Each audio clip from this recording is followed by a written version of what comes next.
नमस्कार भक्तों, आज माँ सरस्वती और गरीब आदमी की रहस्यमयी कथा, जिससे आपको इस कथा को सुनने के बाद ज्ञान का भंडार खुल जाएगा। ध्यान से सुने अंत तक। बहुत समय पहले की बात है। एक छोटे से गांव में माधव नाम का एक अत्यंत गरीब आदमी रहता था। उसके पास न धन था, न खेत, न ही कोई बड़ा व्यवसाय। वह दिन भर गांव के बच्चों को पढ़ाना चाहता था, पर स्वयं अशिक्षित होने के कारण केवल दूसरों के खेतों में मजदूरी करके जीवन यापन करता था। माधव का मन बहुत पवित्र था, पर उसके जीवन में दुखों का अंधकार फैला हुआ था। माधव को एक ही बात का सबसे अधिक दुख था। उसे ज्ञान से अत्यंत प्रेम था, पर ज्ञान पाने का कोई साधन नहीं था।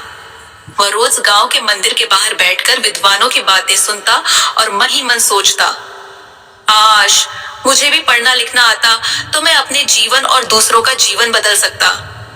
गांव के उसी मंदिर में माँ सरस्वती की एक पुरानी प्रतिमा स्थापित थी। लोग वहां पूजा तो करते थे, पर सच्चे मन से कोई ध्यान नहीं देता था। माधव रोज शाम को मजदूरी के बाद उसी मंदिर में जाता, दीप जलाता और माँ सरस्वती से बिना शब्दों के प्रार्थना करता।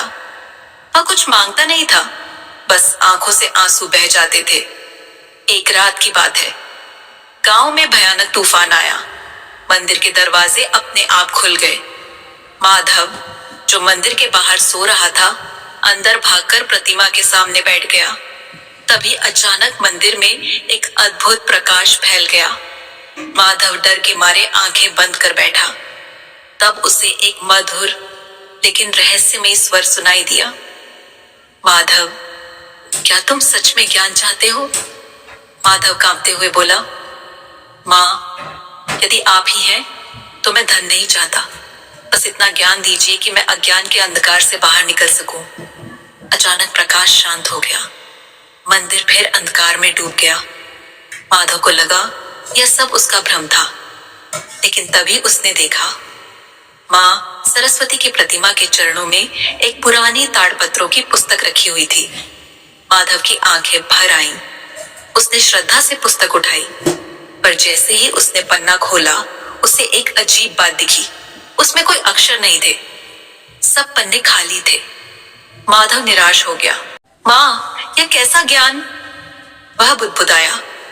अगली सुबह गांव में यह चर्चा फैल गई कि मंदिर में चमत्कार हुआ है, पर कोई भी उस पुस्तक को पढ़ नहीं पाया।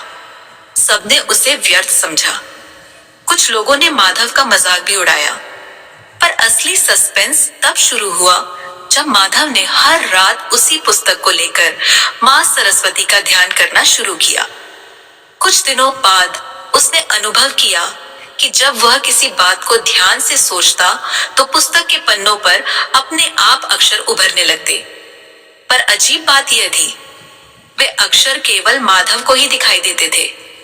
धीरे धीरे माधव पढ़ना लिखना सीखने लगा, बिना किसी गुरु के। उसे वेद, पुराण, गणित और जीवन का गहरा ज्ञान मिलने लगा। वह समझ गया कि यह पुस्तक सामान्य नहीं है, यह ज्ञान की परीक्षा है। जितनी पवित्र भावना, उतना ही ज्ञान प्रकट होता है। कुछ समय बाद गांव में अकाल पड़ा। लोग भूखे मरने लगे। विद्वान भी समाधान नहीं ढूंढ पाए। तब माधव ने अपने ज्ञान से खेती, जल संचय और शिक्षा के उपाय बताए। आश्चर्य की बात यह थी कि जो लोग कल तक उसे गरीब समझते थे, आज उसी के चरणों में बैठकर सीख रहे थे। लेकिन कहानी का सबसे बड़ा रहस्य अब भी बाकी था। एक रात माँ सरस्वती फिर माधव के स्वप्न में आई और बोली, माधव, याद रखो, यह ज्ञान तुम्हारा नहीं है।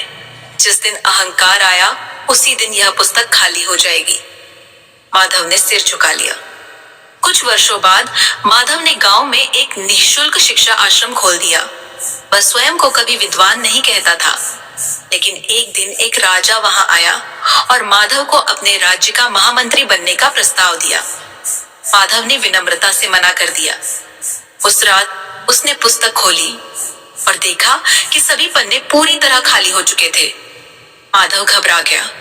उसने रोते हुए माँ सरस्वती से प्रार्थना की। तभी वही मधुर स्वर गूंजा, माधव, अब पुस्तक की आवश्यकता नहीं, तुम स्वयं ज्ञान बन चुके हो।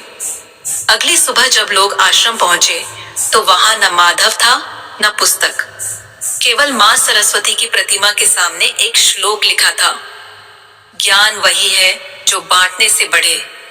आज भी कहा जाता है कि उस गांव में जो भी सच्चे मन से ज्ञान की साधना करता है उसे मां सरस्वती का आशीर्वाद अवश्य मिलता है, पर केवल तभी जब उसके मन में कोई स्वार्थ न हो। यही मां सरस्वती और गरीब आदमी माधव की रहस्यमयी कथा है। धन्यवाद।